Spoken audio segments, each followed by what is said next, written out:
வணக்கம். திருமந்திரம் ஒரு செஷன் நம்ம ஏற்கனவே பார்த்துருக்கோம். இன்றைக்கி செஷன் 2 பார்க்கலாம். செஷன் 2ல் முதல் தந்திரத்தை பார்க்கலாம். அதில் உபதேசங்கிற உட்படியோ பார்க்கலாம். ஸோ திருமூலரோட திருமந்திரத்தை பார்க்கும்போது இதெல்லாம் நம்ம கொடுத்து வச்சதுனால தான் இந்த மாதிரிலாம் நூல்கள் கிடைக்கும் நம்மளுக்கு. ஃபஸ்ட்டாக தமிழ் மொழியே பெரிய மொழி. யாமறிந்த மொழிகளிலே தமிழ் மொழி போல் இனிது ஆவது எங்கும் காணோம். மகாகவி பாரதியார் சொல்லியிருக்கார் இல்லையா? செந்தமிழ் நாடினும் போதினிலே இன்பத் தேன் வந்து பாயுது காதினிலே தமிழுக்கு அமுதென்று பேர். ஸோ இந்த தமிழில் நிறைய கிரந்தங்கள் இந்த மாதிரி ஞான கிரந்தங்கள்லாம் இருக்குது. அதில் திருமந்திரம் ஒரு நல்ல கிரந்தம். அதை பற்றி சிந்திக்கிறது கேட்குறதே பெரிய ஒரு பாக்கியம். தமிழ்னா பிறந்ததே பாக்கியம். அதில் இதை மாதிரி நூல்களை படிக்கிறது கேட்கறது, அதோட உட்கரத்தை புரிந்து கொள்வது, அதன் பயனை அடைவதெல்லாம் பெரிய பாக்கியம் தானே இல்லை? ஸோ நம்மளாம் ரொம்ப பாக்கியசாலிகள் தான். தமிழில் திருமூலர் மாதிரி நிறைய ஞானிகள் இருக்காங்கல்ல. தமிழ் ஒரு ஒரு பழமையான மொழி இல்லை? அதோட ஸோ இந்த திருமந்திரத்துக்கு இன்றைக்குள்ள முதல் தந்திரத்துக்கு போகிறதுக்கு முன்னால் எனக்கு கொஞ்சம் தமிழை பற்றி சொல்லணும்னு ஆசையாக இருந்தது. நிறைய ஞானிகள் இருக்காங்க தமிழ்நாட்டிலலாம். தமிழில் திருவள்ளுவராக இருக்கட்டும், அருணகிரிநாதர், திருப்புகழை இருக்கிற ஆண்டாள், அப்பர், தட் இஸ் திருநாவுக்கரசர், மாணிக்க வாசகர், திருவாசகத்தை கொடுத்தவர், திருஞான சம்பந்தர், வள்ளலார், நம்ம திருமந்திரத்தை திருமூலர், பட்டினத்தார், சுந்தரர், தாயுமானவர், ஔவையார், சிவவாக்கியர், தாண்டவராயர், ஸ்ரீ தாண்டவராயர். தமிழில் இன்னொரு நல்ல நூல் எல்லாருக்கும் கண்டிப்பாக நான் ரெக்கமெண்ட் பண்ணுறது என்ன பார்த்தீங்கன்னாக்கா, உங்களுக்கு கைவல்ய நவநீதம். தமிழில் ஃபுல்லாக ஒரு உபனிஷத்தில் கொடுக்கக்கூடிய எல்லா விஷயங்களையும் தமிழில் கொடுத்துருக்கார் தாண்டவராயர் சாமிகள். நன்னிலத்தில் பிறந்த ஆள் அவர். கைவல்ய நவநீதம் ரொம்ப நல்ல நூல், ரொம்ப நல்ல நூல். மகாகவி பாரதியார், இதெல்லாம் சொல்லிகிட்டே போகலாம்ல. எவ்வளவு தமிழ் அறிஞர்கள்லாம் இருந்திருக்காங்க. தமிழ் மொழியே நம்ம பார்த்தோம்னா பெரிய ஒரு சொத்து தானே நம்மளுக்கு இல்லை? ஒரு நிதி தானே அது இல்லை? 247 லெட்டர் இருக்குது. உயிரெழுத்து 12, மையெழுத்து 18, உயிர்மை எழுத்து 216, 12 216, ஒரு ஆயுத எழுத்து எல்லாம் சேர்ந்து 247 லெட்டர் இருக்குது. இந்த 247 லெட்டரில் பார்த்தோம்னா உயிரெழுத்தெல்லாம் நம்மளுக்கு தெரியும். ஆ ஆ, இ இ, உ ஊ, ஏ ஏ, ஐ, ஓ ஓ, ஔ, இந்த 12 உயிரெழுத்து. மை எழுத்து பார்த்தோம்னா இக்கு இங்கு. இக்கு இங்கு, இங்கு இப்படி கங்காங்கிறோம்ல அந்த இங்கு. இச்சு இஞ்சு, இஞ்சிங்கிற இஞ்சு. இட்டு இன்னு, பெண் மண்ணுங்கிறது. அப்புறம் இத்து இன்னு, மந்திரத்தில் வர இன்னு. அப்புறம் இப்பு இம்மு, நம்மாள் அப்படிங்கிறோம்ல. அப்புறம் இர்ரு, இல்லு, இவ்வு, இழு, இல்லு, இர்ரு, இன்னு. இன்னுங்கிறது மன்றம். அது 2 வருதான் இர்ரு இன்னு, மன்றம் அப்படின்னு வருது இல்லையா? அப்போது இந்த உயிர்மை எழுத்து இந்த 12 உயிரெழுத்தும் 18 மெய்யெழுத்தும் சேர்ந்து மல்டிப்ளை பண்ணால் 216, ப்ளஸ் இந்த உயிரெழுத்தும் மெய்யெழுத்தும் சேர்ந்து ஒரு 30, 246, ஆயுத எழுத்தும் சேர்ந்து 247 எழுத்து. இந்த 247 எழுத்து ஏன் நீ சொல்ல வரேன்னா, இது எல்லாருக்குமே தெரிஞ்சுதான். ஏன் சொல்ல வரேன்னா, இந்த 244, 47ங்கிற நம்பரோட சிக்னிஃபிகன்ஸ், அதோட இம்பார்ட்டன்ஸ் பார்த்தோம்னா அது ஒரு ஏஞ்சல் நம்பர், ஒரு தெய்வீகமான நம்பர். அது இந்த நம்பர் ஒரு அன்பான நம்பர். அது இந்த நம்பர் எதை குறிக்கிறதுன்னு பார்த்தோம்னா, ஒரு பேலன்ஸ் ஆட்டிடியூட், நடுநிலையை வகிக்கக்கூடியது, நல்ல ரிலேஷன்ஷிப்பை கொடுக்கக்கூடிய நம்பர், ஸ்பிரிச்சுவல் க்ரோத் வரும், ஹானஸ்டி, இதெல்லாம் நம்ம லைஃப்பில் வர்றதுன்னா இந்த 247 குறிக்கிறது. இதெல்லாம் குறிக்கிறது. இந்த நம்பரோட சிக்னிஃபிகன்ஸ் பார்த்தோம்னா அதுதான். அப்புறம் 247 பார்த்தா என்ன? 24/7. 24/7ன்னா என்ன? இட்ஸ் எட்டர்னல் நம்பர் இல்லை? இந்த மொழி எட்டர்னல் மொழி. பண்டைய காலத்தில் இருக்குது, இன்னும் இருந்துகிட்டே தான் இருக்கும். அப்புறம் நீங்கள் பார்த்தீங்கன்னா 247 ஃப்ரீக்குவன்சி போட்டு பாருங்கள். அது என்ன பண்ணுறதுன்னா, இது பிரெயினுக்கு வந்து மெமரி வந்து இம்ப்ரூவ் பண்ணுறதுக்கு இந்த 247 ஃப்ரீக்வன்சி நல்லா இம்ப்ரூவ் பண்ணுறது. அண்ட் இந்த பிரெயின் வேவ்ஸ் வந்து கற்றுக்கிறதுக்கும் யூஸ் ஆகுது. ஸோ தமிழ் மொழி வந்து கற்றுட்டே இருந்தாங்கன்னா நிறைய விஷயங்கள் கற்றுட்டே இருக்கலாம். ஸோ நம்ம திருமந்திரத்தில் வந்து சொல்கிறதுக்கு முன்னால் இந்த தமிழை பற்றி கொஞ்சம் சொல்லணும்னு ஆசையாக இருந்தது. ஸோ இன்றைக்கி வந்து போகலாம், பாடல்கள் போகலாம். முதல் தந்திரம் தான் உபதேசத்தில் உள்ள உட்பறிவு. பாடல் நம்பர் வந்து 115. பதி பசு பாசம் எனப் பகர் மூன்றில் பதியினை போல் பசுபாசம் அனாதி, பதியினை சென்று அணுகா பசுபாசம் பதி அணுகில் பதிபாசம் நில்லாவே. Very simple. இது சில சமய பாடல்கள்லாம் தமிழில் இருந்தால் கூட அர்த்தம் வந்து கஷ்டப்படும். இது அப்படி இல்லை. பதிபாசம் எனிப்பகர் மூன்றில், பதி பசு பாசம் இந்த மூணில் பதியினை போல் பதிபாசம். பதினாக்கா இங்கே வந்து என்னன்னாக்கா பரமாத்மா, பசுனா ஜீவாத்மா, உயிர்கள், மனிதர்கள். பதிங்கிறது பரமாத்மான்னு என்னது? கான்சியஸ்னஸ், மெய் உணர்வு இல்லையா? பாசங்கிறது மாயை, ஒரு பந்தம், ஒரு அறியாமை, மலம், இதெல்லாம் தான் பாசம். இப்போ பதிபாசம் எனும் மூணில், இந்த மூணுலையும் பதியினை போல் பாசம் ரெண்டுமே, இந்த மூணுமே அனாதி. அனாதினா பிகினிங்கே இல்லாது, இது பிகினிங்கே இல்லாது. அப்போது பதியினை சென்று அணுகாப்பனு பாசம்.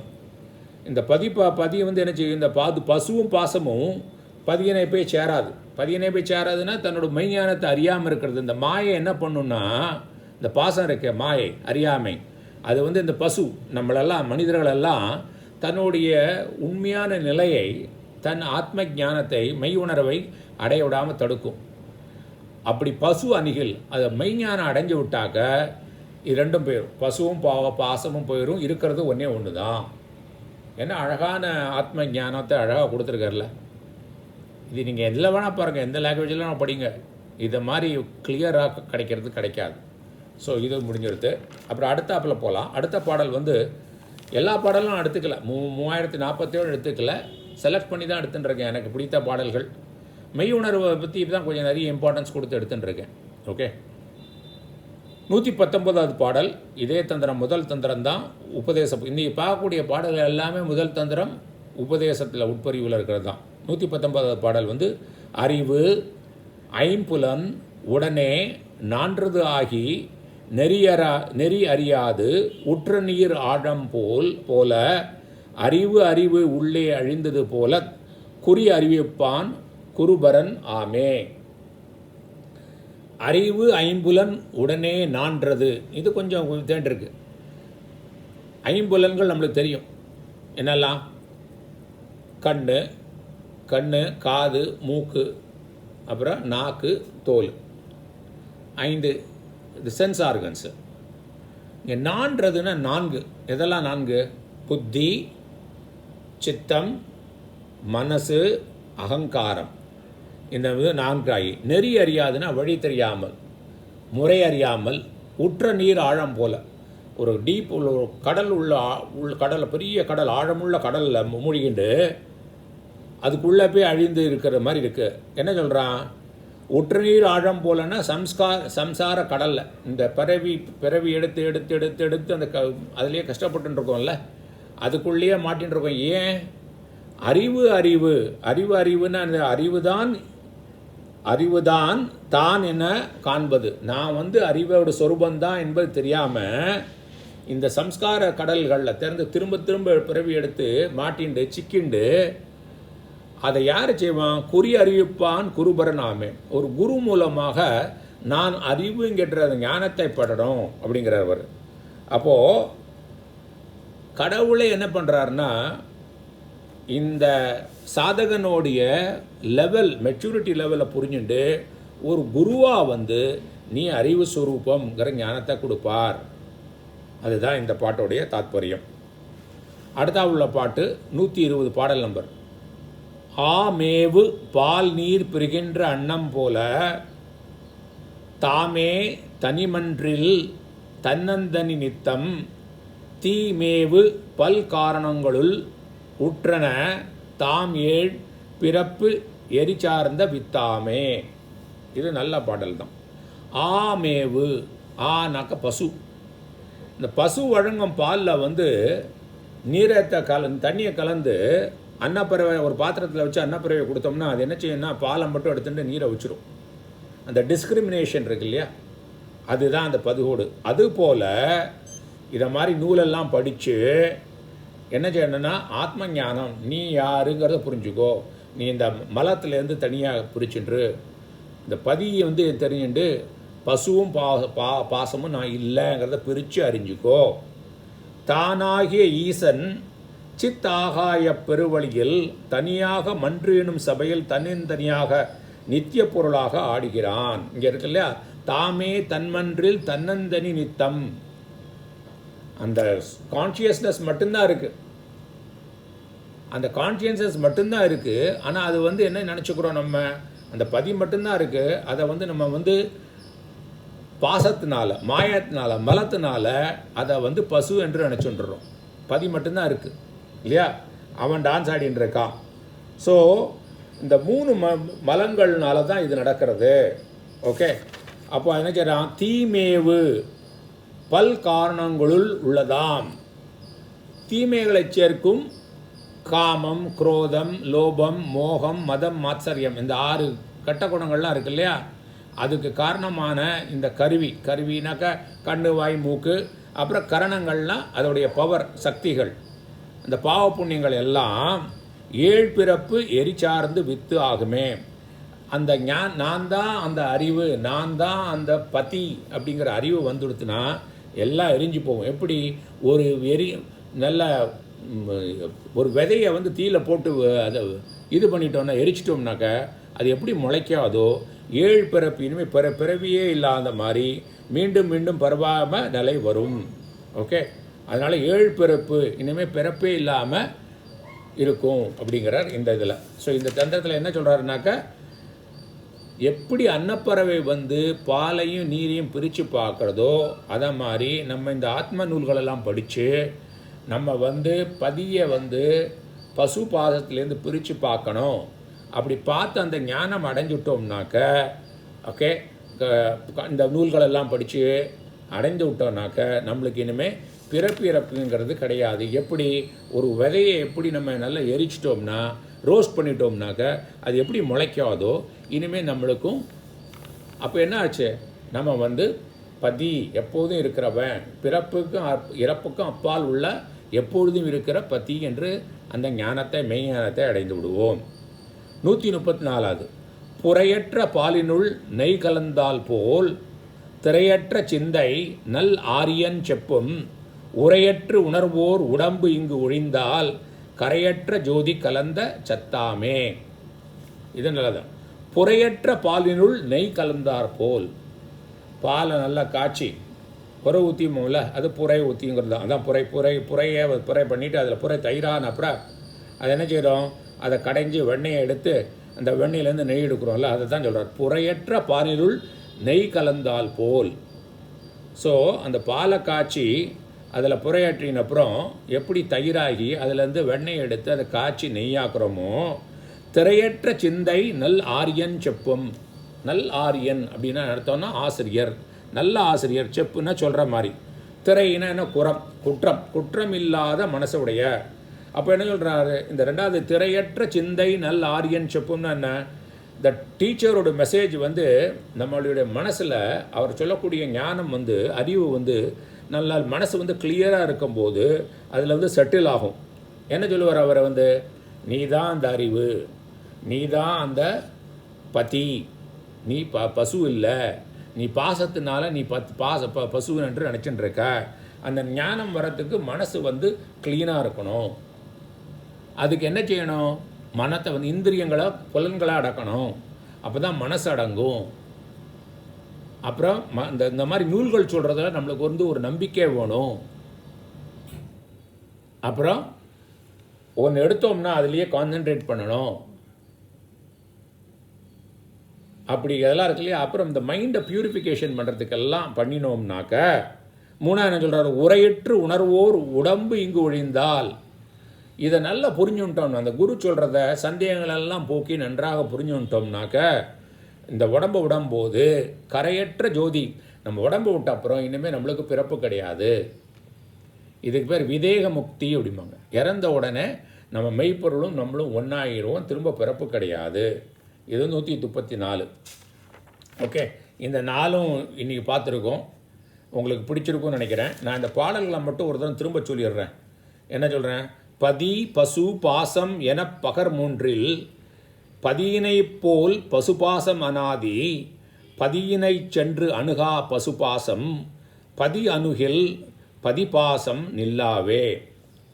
இந்த பதி பசு பாசங்கிறது 3 இருக்குது. ஆனால் இந்த பாசங்கிறது மாயை, மலம். அந்த மலத்தினால பசு வந்து உயிர்கள், மனிதர்கள் பதியை பக்கத்தில் போக மாட்டேங்கிறாங்க, தன்னோட மெய் உணர்வை அடைய மாட்டேங்கிறாங்க. அந்த ஒய் உணர்வை அடைஞ்சிட்டாங்கனாக்க அப்புறம் என்னாகும்?